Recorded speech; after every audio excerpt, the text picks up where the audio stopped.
Muy buenas tardes a todos. Muchas gracias por acudir a esta primera sesión inaugural de Getafe Negro, tan especial porque es nuestro 15 aniversario.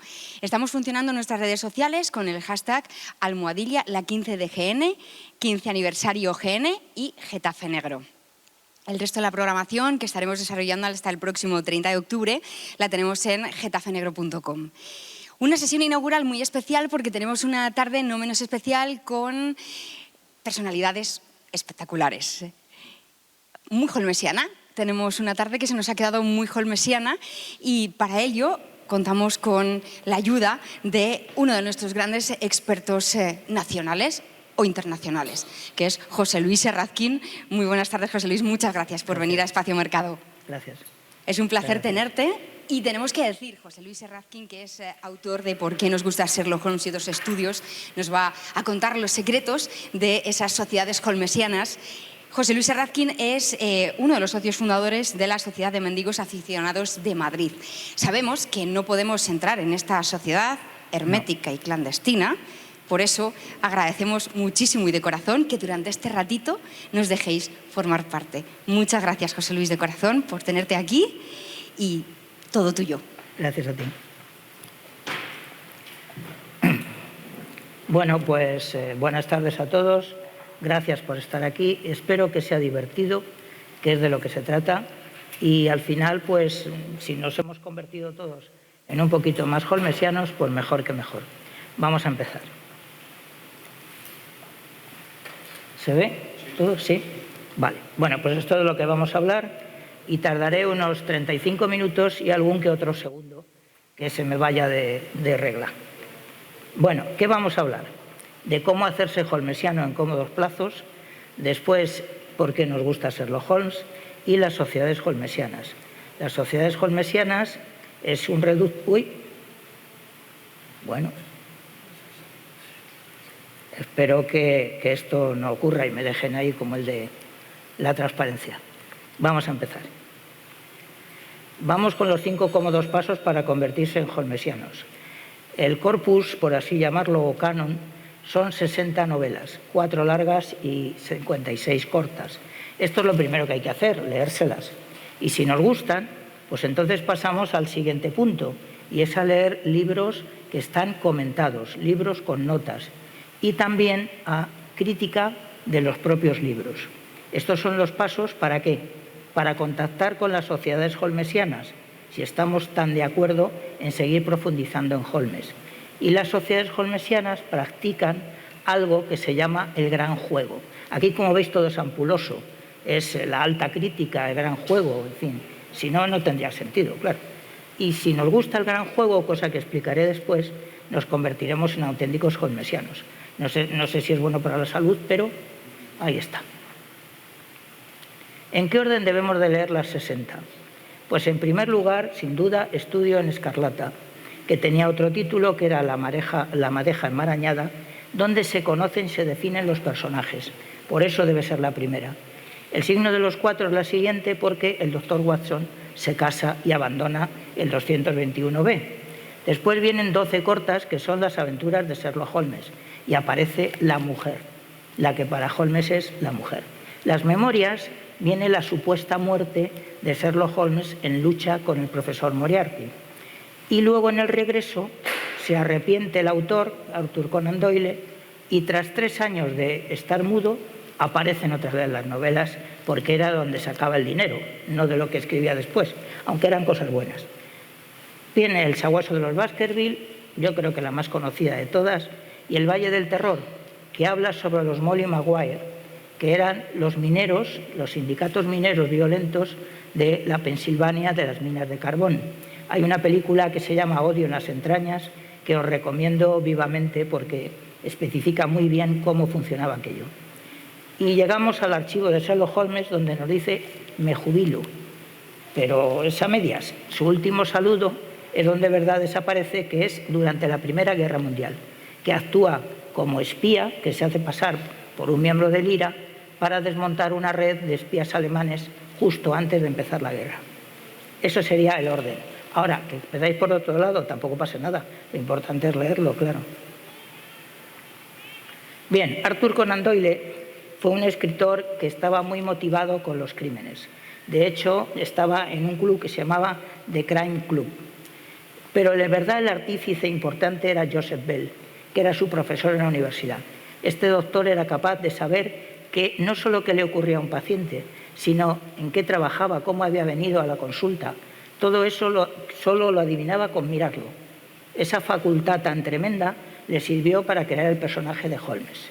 Algunas novelas de Holmes, en esto hay que ser serio, dependen también mucho de la idea de Allan Poe, sobre todo en el tema de la criptografía y algunas puntualizaciones sobre la investigación. Y por último, Conan Doyle, al final casi de su vida, gustaba de intervenir en Scotland Yard. De hecho, interviene en 2 casos reales, que es el de Oscar Slater y el Dalli, pero además intervino, luego hablaremos más seguro, en unos mensajes que mandó, porque se lo pidió la Scotland Yard, de cómo atrapar a Jack el Destripador. Y ahí lo dejo, ya hablaremos.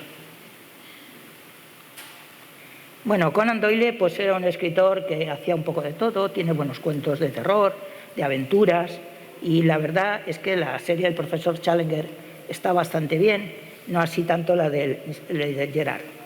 Bueno, empezó a perder, digamos, comba cuando dio por buenas las fotografías de las hadas de Cottingley, que eran 2 primas, ahí tenéis la foto, de Elsie y Frances, que le causaron mucho daño. Después ya se metió en las sociedades ocultas, a mirar por mediums y tal, porque se murió su hijo y se murió su hermano como consecuencia de la Primera Guerra Mundial. Pero lo que nos interesa a los holmesianos no es su vida como medium, sino si escribió o no escribió, mirad qué cara se le ha puesto, si escribió o no escribió Holmes, si es de verdad el autor de Holmes. Y es que todo, ya estamos en el gran juego. Si cogemos la primera novela, que es Estudio en Escarlata, y leemos la primera parte que dice reimpresión de las memorias, ojo, las memorias, si eso lo hacemos literal, no estamos ante novelas, estamos ante memorias de un doctor y de un amigo muy peculiar suyo que se llamaba Sherlock Holmes. Si eso es así, el autor de la biografía es el doctor Watson, pero no Conan Doyle. Conan Doyle era un oportunista que cogió parte del dinero de las ventas de las novelas.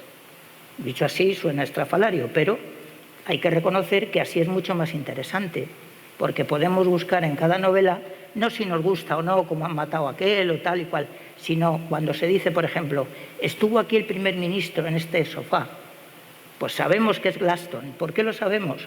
Porque los holmesianos hemos investigado en qué época ocurren las cosas en aquella novela y sabemos quién estaba al frente del gobierno. Eso es lo que hace interesante el jugar al gran juego, no otra cosa. Pero para que nos guste Holmes, ¿hace falta el gran juego? No, no es necesario. Pero os pasará una cosa, en el momento que crucéis determinado límite, pasará como Alicia, estáis al otro lado del espejo, ya no hay solución. Eso ya no hay que lo remedie.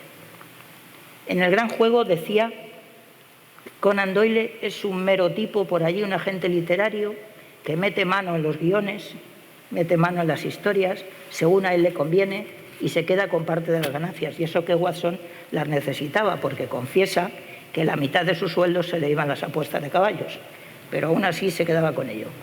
El caso es que uno entra y sale del gran juego sin ningún problema. Entre holmesianos, de hecho, en esta charla yo os voy a hablar de dentro y de fuera, jugando un poco a lo que hacían Epi y Blas de salgo y entro, pues una cosa así. Y es divertido estar dentro, pero para estar dentro sí que se exige tener conocimientos, haberse leído muy bien, no solo las 60, sino además haber leído libros de crítica de esas 60. Bueno, pues nada más. De momento esto es lo del gran juego, ya digo que no es necesario, pero veréis que si leéis mucho de Holmes es que os va a llevar en volandas al tema. Bien, ¿por qué nos gusta? Porque es el único del mundo y porque él mismo dice que es detective consultor. La investigación está basada en el razonamiento. No esperéis oleadas de crímenes y de sangre por todos los sitios, porque no va a ocurrir. Da explicaciones veraces y deducciones realmente sorprendentes. Investiga cualquier cosa y es absolutamente sociópata. No quiere saber nada de la gente, ni de sus amigos, ni de nadie. Le da importancia a las pequeñas cosas, eso sí, a los detalles. Y es especialista en detectarlos. Y eso le crea diversas vías en el cerebro y que al final, quitando lo que no le vale, queda la buena. Ahí tenéis una frase de Holmes en la que elimina lo que le parece que no cumple con lo que expectativas y aunque sea imposible, lo que queda es lo bueno. Por otro lado, cobra siempre lo mismo y a veces nada. Y si le cae mal el cliente, pues no lo resuelve. Esa es su forma de operar. Vamos a hablar de un término divertido que son los Sherlock Holmitos. Eso que veis ahí. Eso se lo inventó Conan Doyle y son pequeñas investigaciones, a veces ajenas a la propia historia, pero que le da chispa a lo que estamos leyendo. Vamos a ver algunos ejemplos. En primer lugar, de golpe y porrazo le dice a Watson: hace bien en no comprar de Sudáfrica los valores. Y se queda: ¿y yo? ¿Qué he hecho yo? Dice: usted se ha ido a jugar al billar con su amigo Thurston porque tiene marcas de tiza. Pero es que además de eso, está usted pensando, dándole vueltas, pero no ha abierto el cajón donde tiene los talonarios. Y su amigo sí tiene valores, por lo tanto ha decidido no comprar. Otro se queda así. Luego también tenemos un ejemplo de un militar que lo sabe por su porte. Lo mejor es el reloj del hermano. Voy a hablar primero, aunque sea un fallo, voy a hablar primero del constipado de Watson, que sabe que está constipado porque ha chamuscado sus zapatillas nuevas. Y dice: usted ha estado demasiado cerca del fuego, luego ha estado constipado. Bien, hablaba del reloj. El reloj se lo da el doctor, dice: tome, dígame algo de este reloj. Y entonces le da la vuelta y ve marcas. Dice: esta persona ha tenido altibajos monetarios, porque aquí están las marcas de las casas de empeño. Dice: ah, pues sí. Dice: y además era borracho. El otro se sube por las nubes. Eso no se hace, es mi hermano, hay que ver. Dice: no, pero mire, si es que aquí lo de la llave tiene muescas de haber fallado continuamente el poner la llave, y eso solo puede ocurrir en las personas que han bebido demasiado. Este era el amigo. Bueno, ya hemos hablado de sociópata. Posiblemente tenía algo de Asperger, poco, pero eso le permitía concentrarse. Importante, distingue entre ley y justicia. La ley la acata, la justicia a veces la imparte él. Esa es una cosa. Era boxeador, luchador, muy fuerte, pero era incapaz de hacer ejercicio. Si no era por un caso, le gustaba más tirarse allí en el sofá y dejar pasar el mundo. El ambiente victoriano de las novelas está muy bien conseguido y las tramas son muy variadas. En eso no os vais a aburrir, porque hay de todo. Es un hombre que evita las reuniones finales, no así Agatha Christie. Por ejemplo, ahí tenéis a Margaret Rutherford, que fue, para mí, una de las mejores Miss Marple que ha habido. Entonces, evita las reuniones y evita el deus ex machina, aquello de aparece un salvador o aparece por ahí un culpable. Eso lo evita, salvo en una acción, en una aventura. Y se reconoce como el mejor detective del mundo. Si le dicen que es el segundo, se mosquea. Y se mosquea gravemente, o sea, eso lo tenía claro. Y a veces utiliza la filosofía para argumentar y se relaja con la música. Vamos a hablar de la técnica forense. Antes, cuando la policía quería saber si alguien estaba delinquiendo por segunda o tercera vez, tenía que ir a la cárcel, al patio donde daban vueltas, y allí miraban y se quedaban con las caras. Un método un poco extraño, pero era lo que había. Entonces aparece Bertillon y sus medidas, que da 11 medidas que sabe que no cambian a lo largo del tiempo. Y eso se medía escrupulosamente, un máximo, un mínimo y un medio. Y luego todo eso se metía en unas fichas, y la oreja, yo tengo un manual de la Guardia Civil de primeros del siglo XX, donde es uno de puesto, de lo que tenían en el puesto, donde se detalla cómo analizar una oreja, porque no hay dos orejas iguales, ¿ya veis? Y por último, las fotos de frente y perfil, que eso ha quedado todavía. Bueno, pues el método Bertillon él lo pondera muchísimo, aunque no lo llega a utilizar nada más que en el Tratado Naval y en algún otro más. Pero para él era básico. Bueno, esto en las medidas antropométricas, el método de Bertillon, esto es muy antiguo y poco a poco se fue dejando de mano hacia las huellas dactilares. Con Galton y Malpighi fue el que lo creó, el que se fijó en las protuberancias y en los signos, y él lo utiliza, pero fijaros bien, unas veces es el cartero, otras veces es alguien que ha tocado la carta, no acaba de convencerle la historia, aunque reconoce que es importante. Tan importante que es la primera vez que en una aventura, concretamente en el constructor de Norwood, el pobre Lestrade le dice, una huella y sangrienta, jaja, y son únicas. Y dice, ya, pero no sabe usted que es que esto viene de una impronta de cera que han hecho en otro lado para inculpar a un tercero. Y claro, eso es la primera vez que se usa en literatura. Entonces, no es un método holmesiano. ¿Por qué no es un método holmesiano? No le gusta, porque no hay nada que pensar, es medir. Y dice, para medir está la policía. A mí dejarme de cosas de estas de ahora comparo un redondel con otro, no. Esto no es lo mío. Entonces lo utiliza, es lo mejor, pero no le parece demasiado interesante para él. La grafología sí, lo equivale a una ciencia increíble, la mejor del mundo.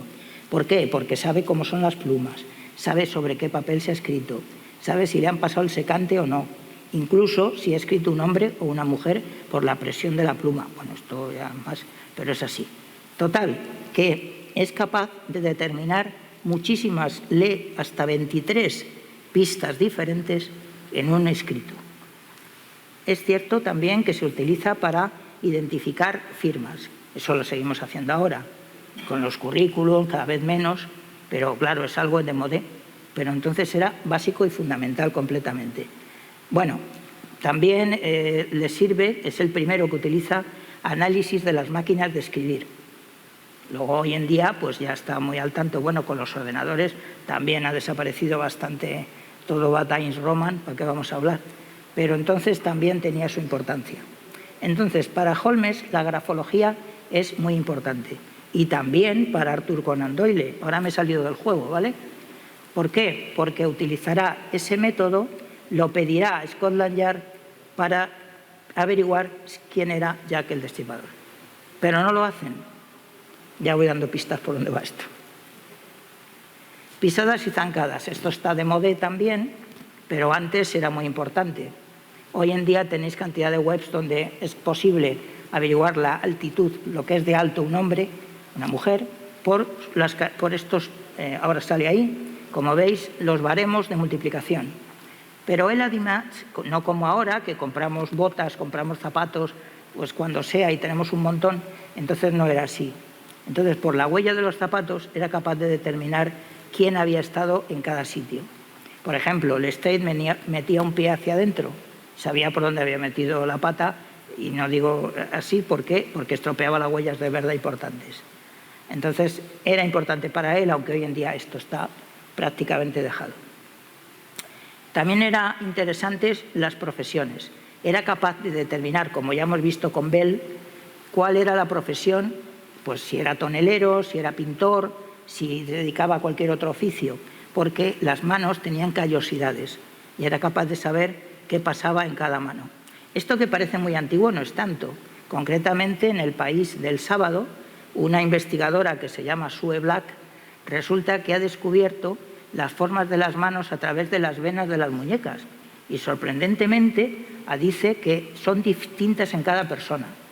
Entonces, bien, el origen puede ser esto de las profesiones, pero ahí tenéis un coletazo que ahora parece que resurge. Y bueno, en la Revolución Francesa era complicado tener las manos bonitas, finas y sin callos. Podías acabar allí en medio de la guillotina. La criptografía es innato a cualquier novela. O sea, yo me acuerdo de la clave está en Rebeca, que me fascinó. Aquello de que la clave estaba en un libro y tal. Y esto está en casi todo. Edgar Allan Poe le encantaba este tipo de cosas y pedía a sus lectores que le mandaran códigos.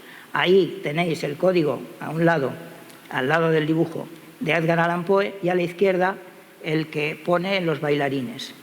Entonces uno es de muñecos, donde el final de palabra va con una banderita, y el otro es un código. Menos elaborado es este que sale a continuación, que habla de Douglas Birlstone Douglas. Entonces, parece que algo le ha pasado a un tal Douglas. Parece muy evidente, ¿no? Entonces, el resto está tomado del almanaque, en base a los capítulos, la línea y el párrafo. Este es otro de los métodos. Y bueno, pues ahí lo tenéis, más ejemplos, que identifica, por ejemplo, el periódico por los tipos de letra, en el sabueso de los Baskerville. No es realmente criptografía, pero bueno, es un añadido que me pareció bien ponerlo y dije, pues no la debía dar por lo opuesto, pues igual sí. La química. Aquí era un gran químico en una mesita de laboratorio de la sala que tenía allí. Bueno, y realmente parece ser que inventó una prueba en la que una gota de sangre en 1 millón de gotas de agua precipitaba. Isaac Asimov, que era miembro del BSI, de la Sociedad Americana, de los Baker Street Irregulars, dijo que era imposible. Entonces, en el año 87, Hoover dijo que era posible, sí que era posible con la prueba esa, que una gota de sangre en 7 mililitros de agua sí precipitara. No es lo que decía Holmes, pero bueno, nosotros nos lo creemos. Cuando nos ponemos la gorra holmesiana, nos lo creemos. Bien, pues trabajó también con alquitranes, con derivados, cuando estuvo en el famoso Graniato, ¿os acordáis los 3 años? Pues ahí se dedicó a investigar sobre estos ácidos, que cuando se ponía a investigar ni dormía. O sea, al menos se tiraba una semana entera investigando y tal, y llevaba las manos un poco, en fin, llenas de quemaduras, de arañazos, en fin, lo típico de un químico, vamos. Es miembro de la Sociedad Británica, de hecho, como si realmente hubiera existido. Me he vuelto a salir del juego. En cuanto a los disfraces, era un auténtico maestro, porque lo importante no es que se disfrazara bien, que lo hacía, es que dominaba el lenguaje, el argot de los barrios, el lenguaje de los trabajadores de manuales. Y así se permitía entrar en cualquier sitio, no tenía barreras, podía entrar en cualquier lado. Aparte de que se disfraza de casi todo, desde un espía a favor del IRA hasta de viejecita. Los clérigos le iban muy bien, era su especialidad. Entonces, en muchas de las novelas veréis que se disfraza y lo hace estupendamente bien. Bien, lo único que la mujer, Irene Adler, que luego hablaremos un poquito más, también lo hace, se disfraza y le descubre el juego. Más inteligente en ese punto. Desde entonces, para él será la mujer. Y otras cosas por ahí, la frase de Holmes de que de nada prácticamente es capaz de inferir el universo entero, es lo que dice ahí. Y luego la utilización de perros. Por ejemplo, ahí en Lady Beatrice le suelta el perro y el perro va corriendo hacia quien cree que es, pero cuando llega se da cuenta de que no lo es y vuelve el perro todo triste. Luego algo ha pasado con esta lady que puede haber sido asesinada. Es partidario de la frenología. La frenología fue una ciencia por el que no fue una broma, porque hubo gente que la justiciaron, incluso porque pensaban que el cerebro, aquella parte que potenciaba a uno, salía como gránulos y era fácil tocarlos y saber si esa persona era más inteligente, más propensa al crimen o no. Yo tengo una cabeza de Fowler, ahí la tenéis, que lleva, por supuesto, la correspondiente mascarilla por el tema del COVID, donde vienen marcadas todas las áreas que había que estudiar en su momento. Entonces, el doctor Watson, en sus escritos, me he puesto otra vez la gorra, resulta que todos los personajes que describe tienen un matiz frenológico, bien por las cejas, lo que sea. No dice, por ejemplo, que las mujeres, cuando tenían el dedo gordo del pie muy separado, es que tenían predisposición a la prostitución. Dios santo. Afortunadamente aquello pasó y, bueno, lo malo es que hay gente que la justiciaron. Hubo un emperador romano que decía que en caso de duda asesinará al más feo. Bueno, pues de ahí vienen estos barros, ¿no? Y, bien, pues esto es lo que venía en esta. Bueno, sherlockiano o holmesiano, pues no tiene mayor importancia. Holmesiano es en Europa, por aquello de que somos como los ingleses, más así, y sherlockiano es en Estados Unidos porque son como más familiares. Es lo mismo, solo que en un sitio prefieren un nombre y en otro sitio prefieren otro. Y Sherlock Holmes no estaba solo, tenía un montón de pilluelos por las calles que a cambio de un chelín, le informaban de todo lo que ocurría. Esos eran los irregulares. De ahí el nombre de la sociedad americana, los Baker Street Irregulars. Y cuando ya formáis parte del equipo holmesiano, no hablamos de estudio en escarlata, eso es de novatos. Hablamos de estu. O sea, le ponemos 4 letras, sobre todo cuando escribimos, y ahí queda eso. Ya podéis empezar. Esto nos gusta un poquito menos, ha salido un poquito descuadrada, pero bueno, yo creo que se va a ver bien. Ahí va la primera perla negra, que era muy respetuoso, pero estaba muy en contra. Bueno, esa otra frase no se refiere a los teléfonos, claro. No penséis que decía lo de los móviles por algo. Entonces, estas son perlas cultivadas que aparecen en las distintas novelas. No echamos de menos a Watson, que tiene unas comparaciones realmente curiosísimas, como que cuando hay una persona un poquito más de peso, dice, parecía un transatlántico. Y dices, uy, ¿pero esto? ¿De qué va esto? O dice, es que era asimétrica. Dice, madre mía de mi vida. Pero bueno, es lo que se llevaba entonces. Las cosas también hay que leerlas en virtud de aquello. E Irene Adler, que ahora ya se ha juntado más a nuestro colega, es la mujer, la única que no que le enamoró, que le dejó impactado, porque resulta que fingió una pelea, un follón terrible, con incendio incluido, para saber dónde guardaba una foto comprometedora, Irene, y resulta que ella se dio cuenta y cuando volvía al 221 con el doctor, pasó disfrazada de hombre y dijo, buenas noches, señor Holmes. Y el otro, bueno. Tanto es así que cuando le fue a pagar el rey hereditario de Bohemia una cantidad pasmosa por la recuperación de la foto, le dijo que no, que él solo quería la foto de Irene. Bueno, salvemos un poco las cosas y vamos a dar un poquito de barniz a lo que he comentado antes. Ya está hablado lo de Irene, ya sabéis por qué es la mujer, y lo que sí es interesante, me voy a poner las gafas por si no lo veo en braille, ante un maltrato con una muerte de por medio, fijaros bien el castigo que le pone, en este caso es la justicia, le dice que se tiren un año separados y luego que se casen, como castigo, no está mal. Bueno, en otro asesinan a un señor que ha matado a la hermana de que él quiere a esa muchacha y le dice, no, váyase usted por África, no se preocupe, siga investigando, siga, como en el fútbol. Vale, es muy comprensivo con las personas y sus desgracias. Por ejemplo, en El cliente ilustre hay una prostituta que ha sido por el barón Gruner, que es un auténtico canalla, y entonces él la protege, la ayuda y la convence de que tiene que seguir adelante. También es así con Eugenia Ronder, al que un león y un domador bastante timorato le provoca un destrozo en la cara. La convence de que no se suicide.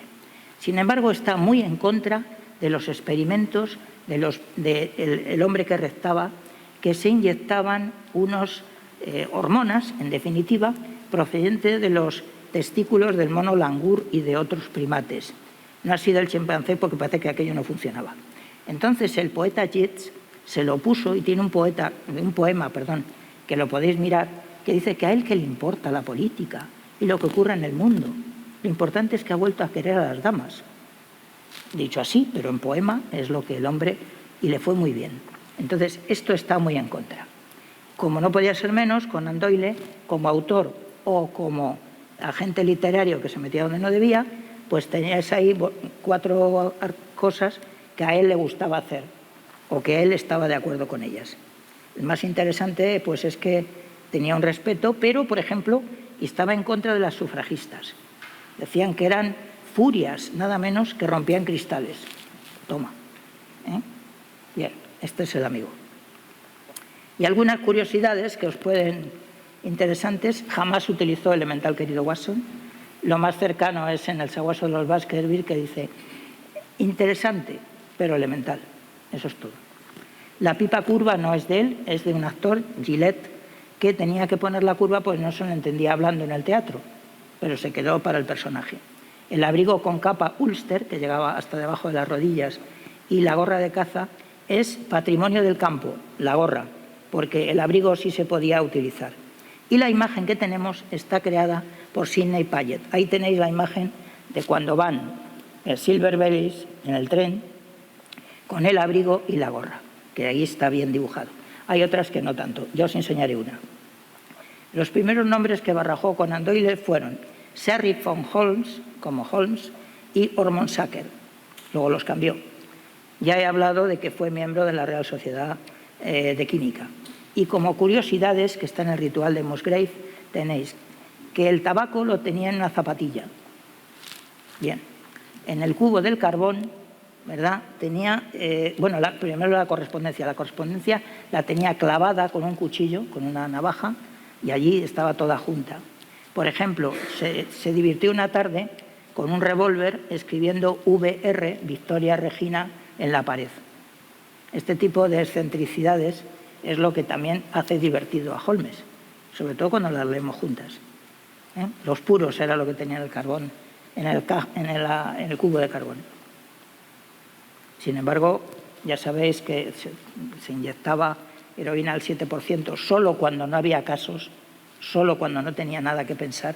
Eso sí lo tenía bien guardado. ¿Dónde estaba el 221B? Porque de saberse estarían ahí todos los malos esperando. Bien, pues fijaros, en aquella época Baker Street solo tenía 85 números y no existía el 43. Por arriba luego fue Upper Baker Street y por abajo estaba Orchard Street pasado por Man Square. Bueno, todos estos datos de dónde está, que ahora aparecerá el punto exacto, está tomado de las novelas, a base de leerlas y de buscar cosas. Sabemos, por ejemplo, si había farolas o no había farolas, si el sol daba o no daba, por dónde volvieron rápido en una de las aventuras, por qué calle, por qué Mewes, o sea, los traseros, avanzaron, y dónde estaba la famosa puerta de madera para poder entrar en la casa vacía de donde disparan a Holmes. Todo eso hace que hoy en día se siga investigando, pero el número 31 actual o el 72 antiguo parece ser que era el sitio donde vivía Holmes. Se me ha olvidado que la casa tiene que tener un patio trasero con un árbol grande, un platanero. Y eso es definitivo, porque en toda la manzana solo hay una casa que lo tiene. Hablemos del Dr. Watson, ya está bien de Holmes. Pues es el arquetipo, como todos los héroes, tiene que tener a alguien que sea lo contrario. Y en este caso tenemos a un inglés que le gustaba mucho apostar a los caballos, perdía bastante bien, le gustaba ir al billar con su amigo Thurston solamente. Después había sido exjugador de rugby en su juventud y además de eso era un ávido lector de revistas científicas y médicas, aunque como médico no fue demasiado bueno. Le daba gustito tomar brandy, de hecho lo recetaba a casi todos sus clientes, y el vino Bond. Ahí tenéis unos cuantos buenos, creo yo, en el cine, quitando el primero del todo, que el pobre le pusieron de tonto para arriba en todas sus películas, el pobre Nigel Bruce, que además estuvo en Balaclava, si os acordáis de la película. Entonces, bien, ese es el único. Los demás yo creo que están muy logrados. Ahí tenéis un dibujo de Paget que representa a Watson y una etiqueta de vino Bond, por si a alguien le interesa, la verdad es que está bueno. Las primeras experiencias conocidas del Dr. Watson, pues estudió medicina, se licenció en Needley sin un duro y al final se fue al ejército. Y allí durante un año se sacó el título de cirujano. Como militar le mandaron a la India con los fusileros de Versailles. Pero ¿qué ocurre? Cuando llegó había una manifestación, una guerra en Afganistán. Y allí que fue, a Peshawar. En la batalla de Midway fue herido y gracias a Murray, que era su asesor, su asistente, le pudo rescatar y llegó al hospital. Cuando se había medio recuperado, cogió el tifus y dejó. Entonces le mandaron con el transporte Orontes, y esto sí es real, pero el transporte Orontes, no que fuera Watson dentro. Lo mandaron de vuelta y llegó a Londres a últimos del año 80, ¿de acuerdo? Con una paga de teniente. Esa paga, pues claro, él gastaba por encima de sus posibilidades, como yo creo que todo el mundo cuando acaba de hacer algo y empieza a ser jubilado. ¿Qué ocurre? Pues que se encuentra con un amigo, Stanford, se van a comer y dice, pues yo conozco a alguien que está un poco loco, pero que busca también un compañero de habitación. Entonces va allí, se encuentra con Holmes y él, aparte de adivinarle que ha estado en Afganistán, pues empiezan, pues yo fumo, pues yo más, pues yo tengo un perro chiquitito, le dice Watson, que luego no aparece nunca más en el canon, cuidado. Dice, pues yo toco el violín. Dice, ¿lo hace usted bien? Dice, magnífico. Dice, pues nada, a vivir. Y ahí empieza el canon y ahí empieza lo que es el holmesianismo. ¿De acuerdo? Entonces, en el propio Barth, si vais, pero ir a ver la placa, no vayáis por otra cuestión, al hospital, allí tenéis que está reflejado el mítico día cuando se conocieron. Vamos con los malotes. El profesor Moriarty es el mal por antonomasia. Lo creó Conan Doyle igual que Holmes, es exactamente igual. Tiene todos los mismos conocimientos, pero a lo malo, a lo que es a robar, todo lo malo. ¿Y qué ocurre? ¿Qué iba a hacer con un sueldo de profesor, no? Algo tendría que hacer en la vida, pues se dedicó a lo malo. Bien, este punto azul que veis ahí, que se ha comido un poquito, es la interpretación frenológica que os he contado del profesor Moriarty. O sea, tenía una gran cabeza, movimientos reptilianos, un hombre muy delgado, con una mandíbula prominente y los arcos superciliares abombados. Y es autor de 2 libros incomprensibles para la época, que son el Tratado sobre el teorema del binomio y la dinámica del asteroide. Bien, el personaje, Conan Doyle, se inspiró en Adam Worth, que lo llamaban el Napoleón del crimen, igual que a Moriarty, y que era un tipo que era capaz de robar múltiples cosas. En primer lugar, le gustaba mucho robar en correos. No está mal. Tan es así que inmediatamente empezaron a poner bancos y barras y verjas para evitar que fuera tan fácil coger las cosas. O sea que parte de la seguridad se la debemos a él. El profesor Moriarty, como os he dicho, fue una creación para que Holmes muriera luchando contra el gran mal. Y ahí se quedaba. Pero claro, la gente quería más historias de Holmes. Y el propio Strand perdió 20.000 suscriptores. Y la madre de Conan Doyle le dijo, pero bueno, no seas burro así con todas las letras en las cartas, vuelve a crearlo. Como no ganaba tanto dinero, lo volvió a crear. Se recuperó a Holmes, pero había vencido sobre el gran mal, por lo tanto había salido fortalecido con mucho el propio personaje. Ahí tenéis unos cuantos Moriartys del cine. Y en Queridos Malvados, mirad bien el dibujo.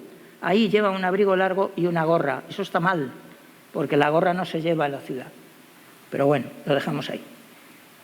Coronel Sebastián Moran, que se convierte en el primero de la organización cuando muere Moriarty. August Milverton, que era un chantajista, tanto que una de las víctimas le mata y le pisa la cabeza. Sé que he hecho spoiler. El barón Adelbert Gruner, que era un auténtico canalla. Grimsby Roylott, que utilizaba una serpiente para matar a la gente. Y Culberton Smith, el más audaz, si queréis, el más moderno, que utilizaba bacterias. Bueno, tampoco está mal. Vamos a hablar un minuto del hermano mayor de Mycroft. Mycroft era tan listo o más que Holmes, pero tenía un problema y es que era totalmente apático. Era más bien gordito, grandote y sus hábitos eran exactamente los mismos. Se sabía a qué hora estaba en el club, se sabía a qué hora estaba trabajando y se sabía dónde vivía, que era cruzar la calle. Y eso lo hacía siempre. Apenas se movía, era totalmente indolente. Ahí tenéis el dibujo de Payet sobre la representación de Mycroft. Fundó el Club Diógenes. El Club Diógenes era tan especial que estaba prohibido hablar los socios entre sí. No se podían hablar. Ahí todo el mundo callado a leer el periódico y a darle al chupito. Solamente en una sala que se llamaba la de los extranjeros se podía hablar con unos con otros. Ese era el Club Diógenes del que era fundador. Bueno, no sé si decirlo. Yo escribí un artículo en el que dije que el Club Diógenes era en realidad el Travelers, que es un club que está entre el Redford, ahí en el Palmal. Este club, que es para viajeros, que no se puede formar parte de él si no has hecho, me parece que eran 1000 millas o algo así de distancia, no permite hablar entre sí. Entonces, tras darle muchas vueltas, pensé que era el bueno. Y Agatha Christie creó un personaje que se llama Achilles Poirot, que es hermano de Poirot, basado en Mycroft. Lo digo para los fans de Agatha Christie, ya podéis empezar a buscar dónde está. Las sociedades holmesianas, ya vamos acabando, ánimo. Las sociedades holmesianas son grupos de personas, dicen de mente ágil, según Christopher Redmond, que nos reunimos para hablar de Sherlock Holmes, que lo leímos siendo jóvenes y que volvemos a él de vez en cuando. No nos interesa la profesión, ni a qué se dedica nadie, ni el sexo, ni la edad, ni nada de nada. Lo único que queremos es hablar de Sherlock Holmes. Entonces, en las sociedades holmesianas se hace alta crítica, esto es, estudios o escrituras sobre las escrituras. Pero para eso hay que tener un cierto conocimiento, porque si no, pues nos llega la befa y el escarnio de todos los demás holmesianos y quedas fatal, cuando te meten el dedo diciendo, eres tú y tal. Bueno, existe una cuota anual, normalmente, que da derecho pues, a las publicaciones y a cierto merchandising. Eso también es bastante normal. Y los socios siempre adoptan un nombre que viene en el canon, salvo el de Holmes y Watson, por deferencia obligada. Hablaré, aunque no debo, de la Amateur Mendicant Society. La Amateur Mendicant Society saca su nombre de las 5 pepitas de naranja, donde se dice, como leéis ahí, que la Sociedad de Mendigos Aficionados se hallaba en un club, en calidad de club, en una bóveda inferior de un guardamuebles. Nosotros siempre nos hemos reunido en un restaurante que era un subsótano. Lo demás ya tiene menos parecido. La AMS, nosotros, no admite socios, no hacemos nada que no sea venir a estos eventos y otros a hablar de Holmes. Es lo que nos gusta y es lo que hacemos. Ya sé que somos muy aburridos, pero es lo que hay. Nos dedicamos a eso. No admitimos a nadie y ahí estamos, unos pocos irreductibles galos. Y como dice ahí también, la sociedad mendicante se define como filantrópica, no tenemos un duro, eso está claro, asocial, bueno, y por último, ocasionalmente etílica. Ahí se dice que es falso, que es ocasionalmente sobrio, pero también hay socios que solo prueban agua, o sea, eso es como todos los mitos, ¿no? Si escarbas, no es al 100%. Ips. Bueno, las celebraciones de la MS siempre llevan 3 brindis, o 4. Por el doctor, el primero, por el maestro, que es Sherlock Holmes, y por los mendigos del 87, que es cuando se empiezan a publicar las historias. Se puede hacer un cuarto excepcional por alguna cosa banal, como la caída del orden mundial o algo de esto, pero normalmente son los 3. Y a veces nos declaramos como watsonianos.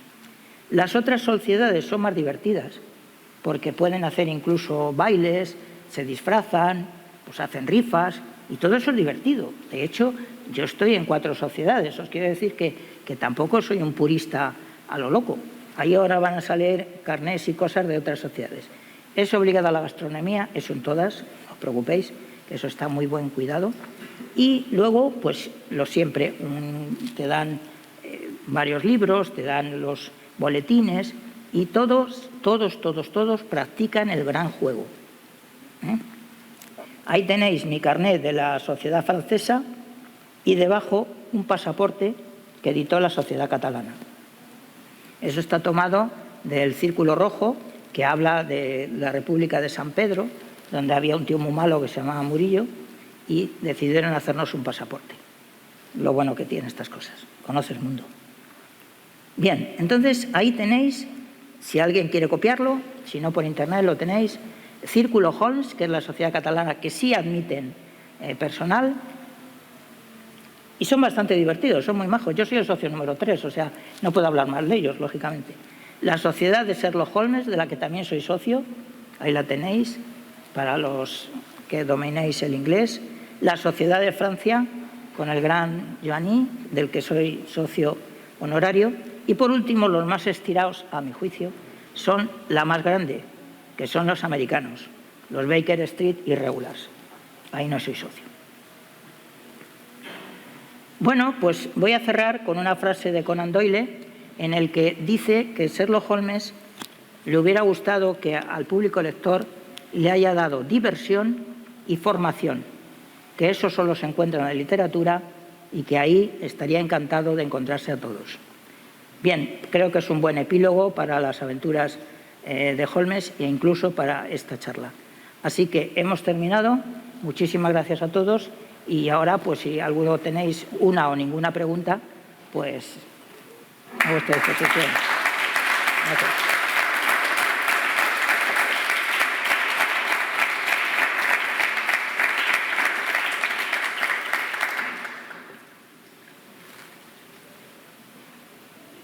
Veo que es una o ninguna. Antes de proceder a una pregunta que hay por ahí, preguntarte, José Luis, ¿por qué no nos dejáis pertenecer a la sociedad de mendigos aficionados de Madrid? Porque somos unos asociables totales. O sea, nosotros empezamos admitiendo gente y he de reconocer que llegamos casi a 100. Y un día, pues como San Pablo, nos caímos del caballo y dijimos, por aquí no vamos a ningún lado, porque era muchísimo trabajo el que había que hacer y entonces trabajábamos todos. Ahora estamos prácticamente todos jubilados y en una edad provecta que ya es la edad la que manda y no otra cosa. Pero a partir de ese momento nos quedamos reducidos al núcleo y nos dedicamos a eso, a escribir libros y cuando nos llaman, pues a hablar de Holmes. Los disfraces es que a mí me quedan muy mal, son cosas que no... Bueno, José Luis, en lo secreto, a mí lo que me ha dicho es que no íbamos a aprobar el examen ni de lejos, entonces, ¿que para qué nos íbamos a molestar? Sí, bueno, en aquel tiempo es cierto que hacíamos un examen de entrada. Y era un examen, pues bueno, claro, por parte del examinador siempre es sencillo, por parte del examinado no. Entonces el que no pasaba aquello, pues dejaba de comer allí samosas cuando íbamos a los indios. Eso es así. Pues antes de si alguien se puede animar a hacer alguna pregunta, tenemos que presentar a nuestro invitado especial que tenemos hoy aquí con nosotros, que es Iñaki Vigi, porque, bueno, arriba. Iñaki, muchas gracias por estar aquí con nosotros. Iñaki es el autor de El Lobo de Whitechapel, que acaba de publicar con la editorial Edasa y es, pues, justamente la parte del archivillano. Él es un experto en Jack el Destripador. Le tenemos aquí para spoilear un poco y dinamizar un poco la temática holmesiana. Tenemos que darle las gracias en especial porque el libro no sale a la venta hasta el próximo 2 de noviembre. Pero tenemos aquí, la deferencia de tenerlo aquí con la librería Lobo Flaco aquí en nuestra parte exterior del espacio mercado. Podemos comprarlo y podemos tener la firma de Iñaki. Muchas gracias, Iñaki, por venir.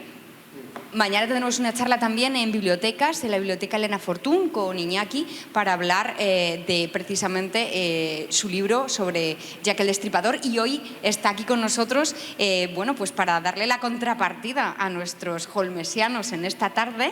En este caso, la primera pregunta la voy a lanzar yo. ¿Por qué Sherlock Holmes no investiga en ningún momento a Jack el Destripador?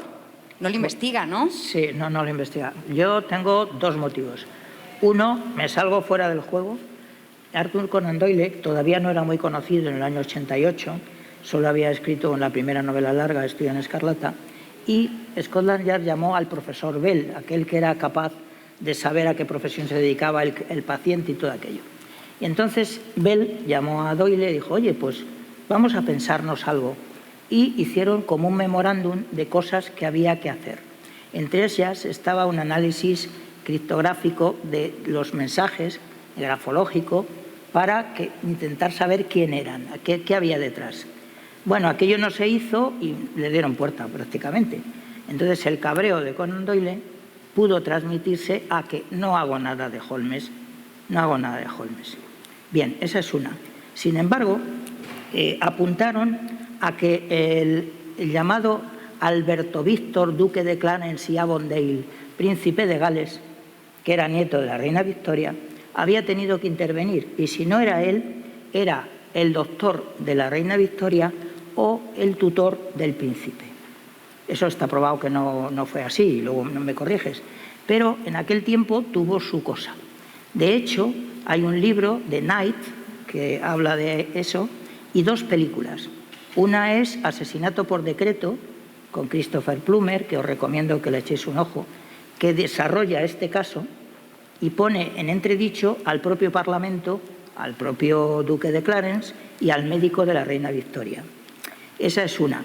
Y la otra, que es más divertida, si cabe, menos profunda, que es La vida privada de Sherlock Holmes de Billy Wilder.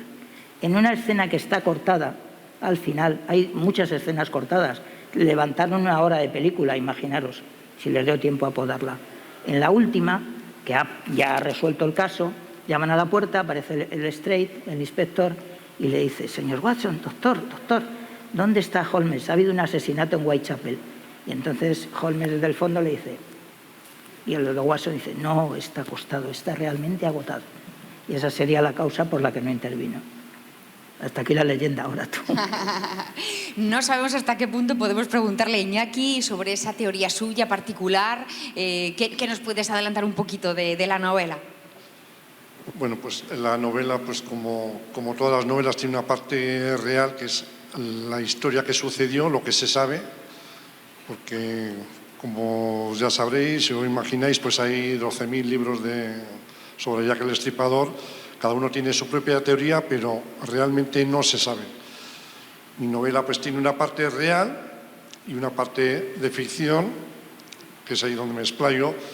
Y bueno, yo le busco una solución que puede gustar o no, pero siempre he pensado que ese asesino, pues si existió, que tampoco queda del todo claro si ese asesino existió, si fue, porque pudo ser varias personas. Entonces, si se aglutinó todos los asesinatos de una época, porque fue en una época muy concreta, cuando allí se murieron prostitutas pues todos los días durante años, y posterior a cerrar el caso siguieron muriendo.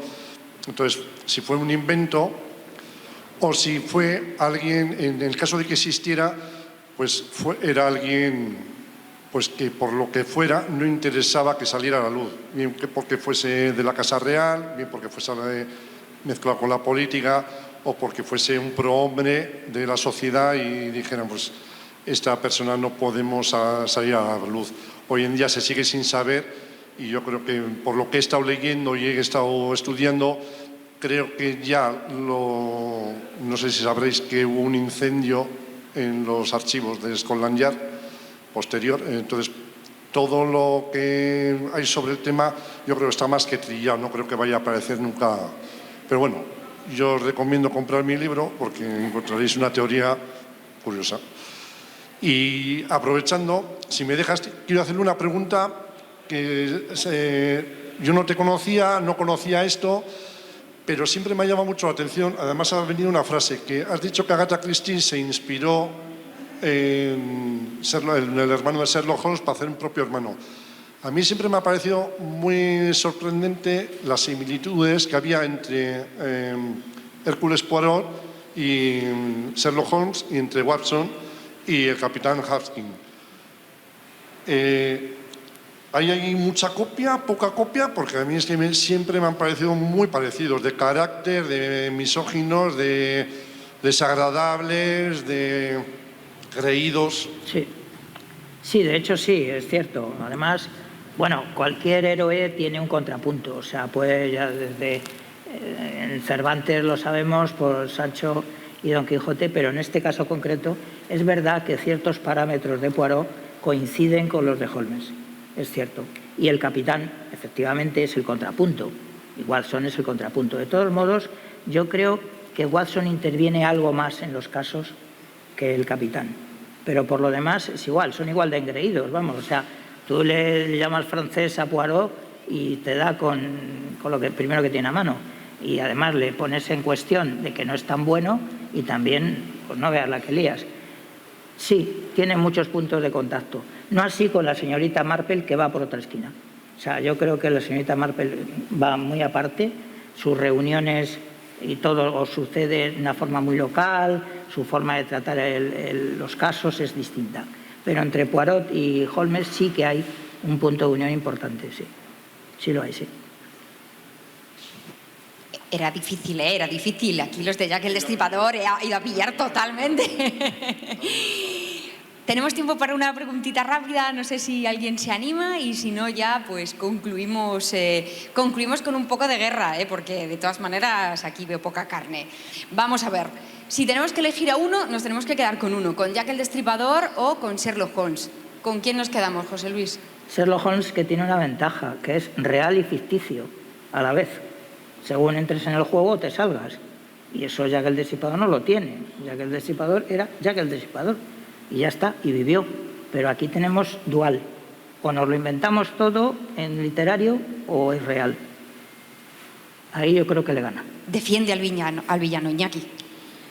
Bueno, pues me va a costar, porque lo que dice él es cierto. Sherlock Holmes tiene un encanto, mientras que el otro pues es un asesino, es mala persona, y es una cosa que también, cómo ha pasado a ser un mito, ¿no? Un asesino, o sea, antes que él ha habido muchos asesinos en serie, en la época medieval, en todos lados, o sea, el conde Drácula famoso, que era el conde Drácula, perdón, igual no me acuerdo cómo se llamaba Vlad, el emperador, pues mató a bastantes más. Y sin embargo, este asesino, una persona que como no se sabe muy bien cuántas mujeres mató, si entre 5 y 11 se calcula, pero nadie sabe mucho de él. Y me suena más a que sea un mito, que sea pues algo que no está muy claro lo que fue y que se utilizó, porque se utilizó básicamente pues para, vulgarmente decir, dar caña al gobierno. O sea, un proceso de desestabilización del gobierno, y la prensa agarró lo primero que vio y dijo, bueno, pues cogemos a este personaje y tiene que ser el faro que ilumine la situación política de la zona pobre de Londres, y con esto vamos a ver si derribamos el gobierno. Y la prueba de ello es que en cuanto ya no hubo tanto interés en cargar contra el gobierno, contra el primer ministro y sobre todo contra el jefe de policía, del cual pues todo el mundo estaba hasta las narices, en cuanto desapareció, casualmente ya se cerró el caso y ya no se volvió a saber de ese asesino, aunque hubo más asesinatos parecidos. Pues muy interesante, teoría de la conspiración que nos hace lanzar el balón fuera. Ha estado muy bien, fenomenal. Muchísimas gracias. Tenemos el libro en primicia, exclusiva, Getafe Negro, aquí a la venta. Tenemos la oportunidad, que ha venido además de muy lejos, del norte, para estar con nosotros, Iñaki Vigi, el lobo de Whitechapel con Editorial Edasa. Y yo creo que hacéis un tándem espectacular, así que os volveremos a reclamar, yo creo, próximas ediciones de Getafe Negro para seguir profundizando en conspiraciones, en holmesianos, a pesar de que no nos aceptéis en la sociedad. Eso te ha dolido, sí. Estamos a vuestros pies. No hay problema. Muchísimas gracias. Yo vendré mientras el público resista, no hay problema. Ha sido un auténtico placer. Que vuelvas muy pronto. Muchas gracias. A vosotros.